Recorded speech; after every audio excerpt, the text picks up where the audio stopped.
Hey everyone, Technomentary here with a video for you guys. In today's video, I'm going to show you how to add apps to CarPlay on your iPhone. So let's get started. Now, in order to add any app, first thing, it has to be downloaded on your iPhone. So what you want to do is go to the App Store and then go to the search page and search for your app and then click on Get to install that app. Now, keep in mind, not all apps are compatible with CarPlay. So in order to see if an app is compatible in the CarPlay and to add it, you're going to go into your setting on your iPhone. Now from your settings, you're going to go to General. Now from General here, you're going to go to CarPlay.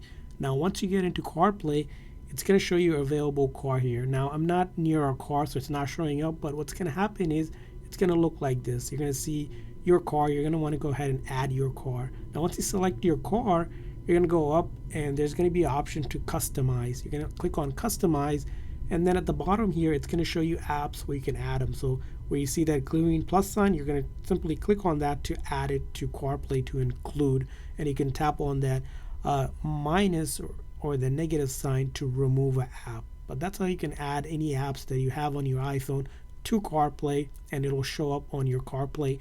Now if it doesn't show up on your CarPlay, you might have to restart your car, or you might have to restart your iPhone as well. But after that, it should sync up and show up on the CarPlay display. So that's how you add them. I hope this video was helpful. If so, please consider hitting the like and subscribe button for more tips and tricks for your iPhone. We'll see you guys next time.